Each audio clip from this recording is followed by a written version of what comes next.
Good evening student. Naresh Kardam history classes में आपका स्वागत है।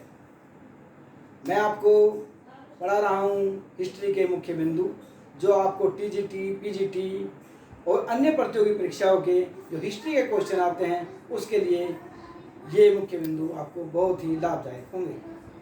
और जिसमें आज मैं आपको मुगल काल के शासकों के बारे में बताता हूँ। मुगल काल के शासकों में प्रथम शासक है बाबर। बाबर जिसका शासनकाल 1526 से लेकर 1530 तक है। बाबर के बाद हुमायूं का शासनकाल आता है।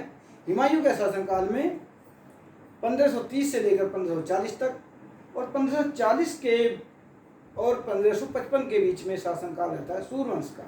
मैं आज आपको केवल मुगल काल के बारे में बता रहा हूँ, इस वजह से सूर्यवंश के बारे में बताऊँगा। और हुमायूं को दूसरी बार जो शासन चलता है वो 1555 से 1556 तक चलता है। उसके बाद हुमायूं के बाद शासनकाल आता है अकबर का, और अकबर का शासनकाल है 1556 से 1605 तक।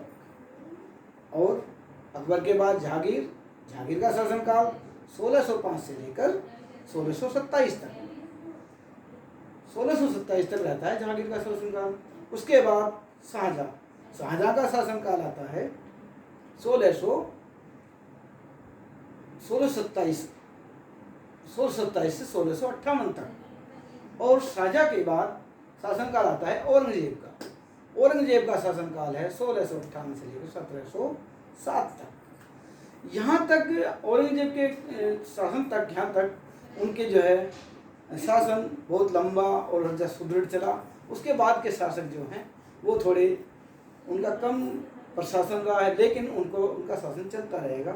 जिसमें औरंगजेब के बाद में शासन आता है बहादुर शाह प्रथम का, और बहादुर शाह प्रथम का शासनकाल आता है 1707 से लेकर 1709 तक।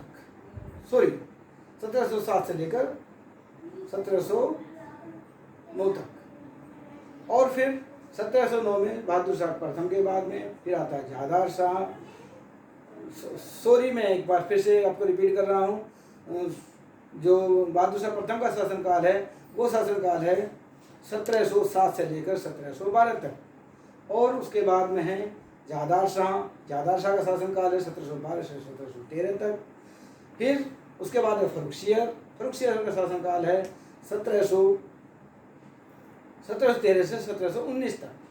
और फर्रुखसियर के बाद आता है मोहम्मद शाह का शासनकाल है 1719 से लेकर 1748 तक।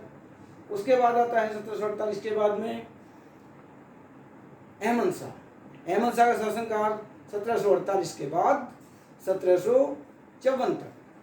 और अहमद शाह के बाद आता है आलमगीर द्वितीय का शासनकाल है 1754 से लेकर 1759 तक। और 1759 के बाद में शासनकाल आता है शाह आलम द्वितीय का शासनकाल 1759 से लेकर 1806 तक है। और उसके बाद में आता है अकबर द्वितीय का शासनकाल, और अकबर द्वितीय का शासनकाल जो है वो 1806 से लेकर 1837 तक है। और फिर अंतिम जो मुगल शासक है उसका शासनकाल है 1837 से लेकर 1857 तक। उसको बहादुर शाह जफर भी कहा जाता है, बहादुर शाह द्वितीय भी कहा जाता है। तो ये मैंने आपको जो मुगल के 15 शासक रहे हैं, 15 के 15 शासकों क्रम से उसके शासनकाल के बारे में बताया है। उसको आप बार बार बोलेंगे, रिपीट करेंगे, आपको याद हो जाएंगे। तो मैं यही कोशिश करूँगा कि आप मेरी वीडियो देखते रहें, उनको अच्छी तरह से समझते रहें।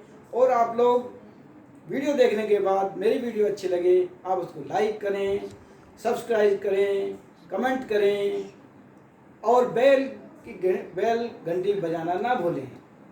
धन्यवाद। Good night student.